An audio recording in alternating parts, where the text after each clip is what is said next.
دے محمد مراد محمد جہاں کو ہے معلوم فاروق اعظم۔ اعوذ باللہ من الشیطان الرجیم، بسم اللہ الرحمن الرحیم۔ رب اشرح لی صدری ویسر لی امری واحلل عقدۃ من لسانی یفقہوا قولی۔ ناظرین کرام، السلام علیکم ورحمۃ اللہ وبرکاتہ۔ دین اسلام میں اللہ تبارک و تعالی نے ہمارے لیے خلفائے راشدین کو مشعل راہ بنایا ہے۔ رسول اکرم صلی اللہ علیہ وسلم کے زیر سایہ تمام صحابہ کرام نے جو اپنی اپنی زندگیاں گزاری ہیں، تو انہوں نے نبی اکرم علیہ السلام سے جو تعلیم حاصل فرمائی، وہ انہوں نے منصب خلافت پر فائز ہو کر اس تعلیم کو عام کیا ہے۔ جب ہم خلافت کے حوالے سے نظر ڈالتے ہیں تو ہمیں معلوم ہوتا ہے کہ خلفائے راشدین کی زندگیاں ہمارے لیے مشعل راہ ہیں، اور ان کی تعلیمات اور ان کا دستور العمل ہمارے لیے ہدایت کا سرچشمہ ہے۔ اگر حضرت سیدنا ابوبکر صدیق رضی اللہ عنہ کی شخصیت پر نظر ڈالیں جو خلیفہ اول ہیں، تو وہ اپنی مثال آپ ہیں۔ اگر ہم خلیفہ دوم حضرت سیدنا عمر بن خطاب رضی اللہ تعالیٰ عنہ کی شخصیت پر نظر ڈالیں تو ان کی شخصیت اپنی مثال آپ ہے۔ اسی طرح اگر ہم خلیفہ سوم حضرت سیدنا عثمان بن عفان رضی اللہ تعالیٰ عنہ کی طرف نظر رکھیں تو وہ اپنی مثال آپ ہیں۔ پھر ہم خلیفہ چہارم حضرت سیدنا مولا علی کرم اللہ تعالیٰ وجہہ الکریم کی طرف نظر ڈالیں تو وہ اپنی مثال آپ ہیں۔ میرا بتانے کا مقصد یہ ہے کہ جب منصب خلافت کی طرف ہم نظر ڈالیں تو پتہ چلتا ہے کہ حضور کا ہر صحابی، نبی اکرم صلی اللہ علیہ وسلم کا ہر صحابی جب منصب خلافت پر فائز ہوا تو اس نے اپنے دستور العمل سے ہمیں یہ سبق دیا ہے کہ خلافت کے امور کو احسن طریقے سے انجام دیا جائے۔ اب اگر خلیفہ دوم حضرت سیدنا عمر بن خطاب فاروق اعظم امیر المومنین امام العادلین رضی اللہ تعالیٰ عنہ کی ذات پاک کی طرف ہم نظر ڈالیں تو یہ معلوم ہوگا کہ جب حضرت سیدنا ابوبکر صدیق رضی اللہ تعالیٰ عنہ کی وفات شریفہ کا وقت قریب آیا تو آپ نے اس وقت اپنے دوستوں سے مشورہ فرمایا۔ ایک ایک دوست سے آپ نے مشورہ لیا، حضرت عبد الرحمن بن عوف رضی اللہ تعالیٰ عنہ اور دیگر صحابہ سے، اور مشورہ یہ لیا کہ میرے بعد دنیا سے پردہ فرمانے کے بعد منصب خلافت پر فائز ہونے کے لیے حضرت عمر بن خطاب کا انتخاب کیسا ہے، یعنی کہ آپ نے ان سے مشورہ لیا۔ ناظرین کرام، دین اسلام میں مشورے کی بڑی اہمیت ہے۔ مشاورت اللہ تبارک و تعالی نے اپنے حبیب و محبوب سرکار دو عالم مغفر بنی آدم صلی اللہ تعالی علیہ وسلم کو بھی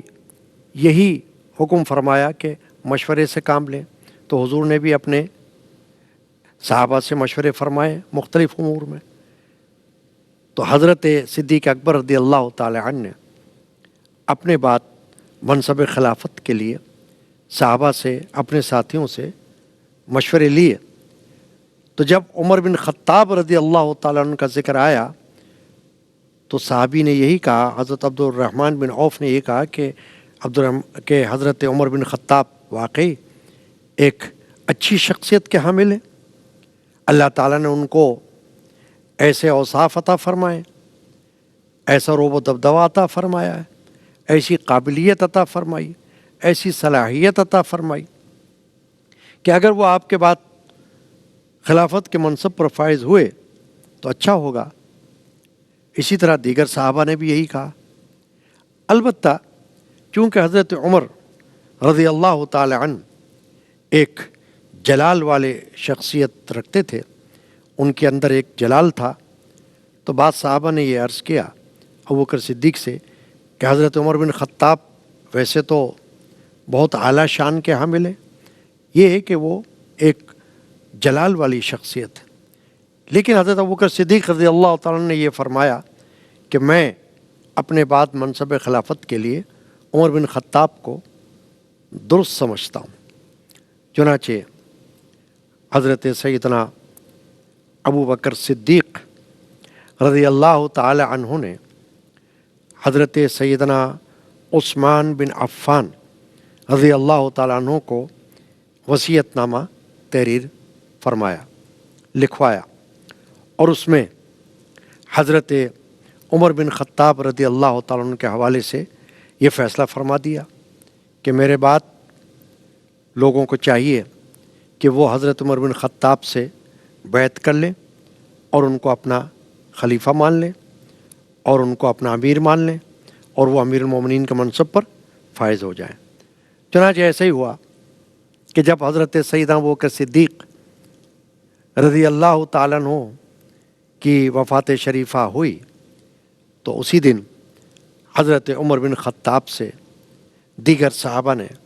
بیعت کا شرف حاصل کر لیا اور آپ امیر المومنین بن گئے، منصب خلافت پر فائز ہو گئے۔ اب خلافت پر فائز ہونے کے بعد آپ نے واقعی عظیم الشان خدمات انجام دی، چاہے وہ عدل و انصاف کا معاملہ ہو، چاہے وہ شفقت و محبت کا معاملہ ہو، چاہے وہ لوگوں کے ساتھ بھلائی کا معاملہ ہو، ہر طریقے سے حضرت عمر بن خطاب رضی اللہ تعالیٰ عنہ نے خلافت کے جو امور ہیں وہ اچھے طریقے سے، احسن طریقے سے انجام دینے شروع کر دیے۔ لوگ آپ کی ذات پاک سے بہت مطمئن ہوئے۔ حضرت عمر بن خطاب رضی اللہ تعالیٰ عنہ نے چونکہ سرکار دو عالم مغفر بنی آدم صلی اللہ تعالیٰ علیہ وآلہ وسلم کی ذات پاک کے سائے میں اپنی زندگی گزاری تھی، عمر کا ایک بڑا حصہ آپ نے نبی پاک صلی اللہ علیہ وسلم کے ساتھ ساتھ بسر کیا تھا، تو آپ جانتے تھے کہ سرکار دو عالم صلی اللہ علیہ وسلم نے اپنے اسوہ حسنہ سے کیا ثابت فرمایا ہے۔ قرآن مجید میں اللہ تعالیٰ نے ارشاد فرمایا ہے نبی پاک صلی اللہ تعالیٰ علیہ وسلم کے حوالے سے، لقد کان لکم فی رسول اللہ اسوۃ حسنہ، کہ تمہارے لیے اللہ کے رسول کی حیات پاک میں ایک بہترین نمونہ ہے۔ وہ نمونہ جو رسول اللہ صلی اللہ علیہ وسلم کی حیات مبارکہ میں سب کے لیے موجود تھا، حضرت عمر بن خطاب کو اچھی طرح معلوم تھا۔ عمر بن خطاب رضی اللہ تعالیٰ نے سرکار دو عالم مغفر بنی آدم صلی اللہ تعالیٰ علیہ وسلم کے ساتھ ساتھ رہ کر اچھی طرح جان لیا تھا کہ منصب خلافت پر فائز ہو کر رعایا کے ساتھ کیسا حسن سلوک کرنا ہے۔ چنانچہ آپ نے اپنے سلوک سے، اپنے حسن سلوک سے، اپنی شفقت و محبت سے، اپنی گفتار سے، اپنے کردار سے اپنی رعایا کے دل جیتے، لوگ آپ سے خوش رہے، یہاں تک کہ اللہ تعالیٰ نے آپ کو 10 سال 6 مہینے اور 4 دن تک اس منصب پر فائز رہنے کا موقع عطا فرمایا۔ اور ان 10 سالوں کے اندر حضرت عمر بن خطاب رضی اللہ تعالی عنہ نے وہ خدمات انجام دیں، مختلف علاقے آپ نے فتح فرمائے، ایران ہو یا بغداد ہو یا عراق ہو، حضرت عمر بن خطاب رضی اللہ تعالیٰ عنہ کے ہاتھوں سے اللہ تبارک و تعالیٰ نے بیت المقدس ہو، وہ اللہ تعالیٰ نے فتح فرمائے۔ عمر بن خطاب کو یہ شرف عطا فرمایا کہ حضرت عمر بن خطاب فاتح بن کر سامنے آئے، اور اس کے علاوہ زندگی کے مختلف امور میں خیر اور بھلائی کی طرف اگر ہم نظر ڈالیں تو اپنی رعایا کے ساتھ بھلائی کے معاملات میں حضرت عمر بن خطاب نے بہت عظیم الشان خدمات انجام دیں، کارنامے انجام دیے، یہاں تک کہ اب عمر بن خطاب رضی اللہ تعالیٰ عنہ کا وقت آ پہنچا کہ جب شہادت کا وقت آپ کا قریب آیا اور یہ آپ کے ساتھ واقعہ ہونے والا تھا کہ آپ کو اللہ تعالیٰ منصب شہادت عطا فرمائے، تو واقعہ یوں ہوا کہ مغیرہ بن شعبہ کا ایک غلام تھا اور وہ مجوسی تھا اور اس کا نام تھا ابو لولو۔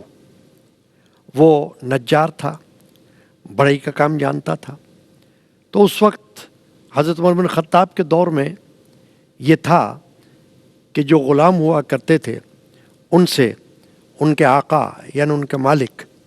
ان سے کچھ رقم حاصل کیا کرتے تھے، چونکہ وہ کام کیا کرتے تھے غلام۔ تو ایک دن مغیرہ بن شعبہ کے اس غلام نے عمر بن خطاب کے پاس آ کر یہ عرض کیا کہ میرے آقا مغیرہ بن شعبہ مجھ سے روزانہ اتنے درہم مانگتے ہیں جو کہ کچھ زیادہ ہیں، آپ میری سفارش کیجئے تاکہ وہ اس میں کچھ کمی کر دیں۔ عمر بن خطاب نے اس سے یہ پوچھا کہ ابو لولو تو ایک سے زیادہ ہنر جانتا ہے، کیا کیا کام جانتا ہے؟ اس نے کہا میں نجار ہوں، بڑھئی کا کام کرتا ہوں اور میں چکی بھی بناتا ہوں، پن چکی بناتا ہوں، فلاں فلاں کام کر لیتا ہوں۔ تو حضرت عمر بن خطاب نے اس سے یہ فرمایا کہ تجھے اتنے ہنر سے واسطہ ہے، تو اتنے کام جانتا ہے، تو اگر مغیرہ بن شعبہ تجھ سے یہ درہم وصول کرتے ہیں تو یہ کچھ زیادہ نہیں ہے، تو اس پر ناراض مت ہو۔ تو یہ بات اسے پسند نہیں آئی اور اس نے کہا کہ آپ دوسروں پر تو شفقت کرتے ہیں، دوسروں سے محبت کا سلوک کرتے ہیں، دوسروں سے ہمدردی کا اظہار کرتے ہیں، اور میں آپ کے پاس اپنی عرض داشت لے کر آیا ہوں، تو آپ میرے بارے میں مغیرہ بن شعبہ سے، میرے آقا سے، میرے مالک سے میرے بارے میں کوئی سفارش نہیں کر رہے۔ تو وہ ناراض ہو کر جانے لگ گیا۔ اس وقت حضرت عمر نے، فاروق اعظم نے اس سے فرمایا کہ اچھا ابو لولو تو ایسا کر کہ ایک پنچکی بنا دے، کیونکہ تو یہ کام جانتا ہے، تاکہ مدینہ کے لوگوں کو اس سے فائدہ پہنچے، نفع پہنچے۔ تو اس نے کہا کہ ہاں میں ضرور پنچکی بناؤں گا، اور ایسی پنچکی بناؤں گا کہ جس کا شہرہ عالم میں پھیل جائے گا، جس کی شہرت ہو جائے گی۔ یہ کہہ کر وہ رخصت ہوا۔ اس وقت اللہ تعالیٰ نے حضرت عمر بن خطاب کے دل میں یہ بات ڈال دی کہ اس کی نیت اچھی نہیں ہے، یعنی یہ جو اس نے کہا ہے کہ ہاں میں ایک ایسی چکی بناؤں گا کہ جس کی شہرت دنیا میں ہو جائے گی، تو یہ گویا اس نے کوئی تنزن یہ بات کی ہے اور اس کے ارادے اچھے نہیں لگتے۔ تو وہی ہوا کہ ابو لولو نے جب وہاں سے وہ پلٹا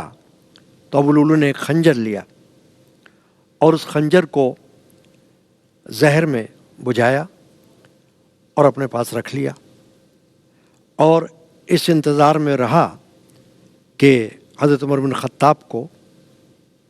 اس خنجر کے ذریعے شہید کرے۔ چنانچہ یہ ہوا کہ حضرت عمر بن خطاب رضی اللہ تعالی عنہ فجر کی نماز کے لیے مسجد میں تشریف لا رہے تھے، تو ابو لولو بھی وہاں پر موجود تھا۔ اس وقت اس نے خنجر سے حضرت عمر بن خطاب رضی اللہ تعالیٰ عنہ پر وار کیا، جس کی وجہ سے عمر بن خطاب رضی اللہ تعالی عنہ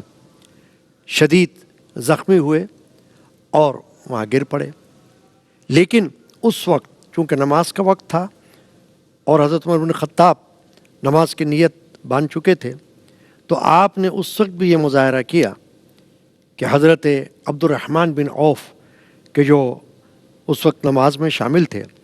آپ نے ان کو آگے کر کے جانماز پر کھڑا کر دیا تاکہ بقیہ نماز حضرت عبد الرحمن بن عوف وہ پڑھائیں، اور آپ زخمی ہو گئے۔ چنانچہ 26 ذی الحجہ کا دن بتایا جاتا ہے جس میں آپ یہ زخمی ہوئے ابو لولو کے خنجر کے وار کرنے سے، اور پھر آپ نے اپنے فرزند سے یہ پوچھا کہ مجھ پر جو یہ وار کیا تھا یہ کس نے کیا؟ تو پتہ چلا کہ ابو لولو نے کیا، کیونکہ ایک عراقی نے اس پر کپڑا ڈال دیا تھا، اس کو پکڑ لیا تھا۔ اس نے دوسرے لوگوں کو بھی زخمی کیا تھا مگر اس کو کپڑا ڈال کر پکڑ لیا گیا۔ تو جب پتہ چلا کہ حضرت عمر بن خطاب پر حملہ کرنے والا مسلمان شخص نہیں ہے بلکہ مجوسی ہے، آتش پرست ہے، اس وقت حضرت عمر بن خطاب رضی اللہ تعالیٰ عنہ نے یہ فرمایا کہ الحمدللہ، اللہ کا شکر ہے کہ میرا قاتل مجھ پر حملہ کرنے والا مسلمان نہیں ہے، مجوسی ہے۔ آپ جب زخمی ہوئے تو زخمی ہونے کے بعد آپ تقریباً 3 روز تک باقید حیات رہے، اور ایک روایت کے مطابق آپ 29 ذی الحجہ کو شہید ہوئے۔ جام شہادت آپ نے نوش فرمایا، اور 1 محرم کو آپ کی تدفین عمل میں آئی۔ اب آپ نے اپنی شہادت کے وقت یہ وصیت کی اور اس خواہش کا اظہار کیا کہ میری یہ خواہش ہے کہ مجھ کو حضور نبی کریم اللہ کے حبیب و محبوب سرکار دو عالم صلی اللہ علیہ وسلم کے پہلو میں رکھا جائے، وہاں دفن کیا جائے۔ تو ام المومنین حضرت عائشہ صدیقہ رضی اللہ تعالیٰ عنہ نے آپ کی خواہش پوری فرمائی، اور یوں حضرت عمر بن خطاب رضی اللہ تعالیٰ عنہ کو 1 محرم کو نبی اکرم صلی اللہ علیہ وسلم کے پہلو میں دفن کر دیا گیا۔ 24 ہجری کو آپ کو وہاں پر دفن کیا گیا۔ اس طریقے سے آپ کی شہادت واقع ہوئی۔ اللہ تبارک و تعالیٰ کی بے شمار رحمتیں اور برکتیں ہوں حضرت عمر بن خطاب کے روح انور پر، مرقد انور پر۔ اللہ تبارک و تعالیٰ ان کے درجات بلند فرمائے۔ وآخر دعوانا الحمدللہ رب العالمین۔ مرید محمد مراد محمد جہاں کو ہے معلوم، فاروق اعظم تیرے عدل و انصاف کی داستان،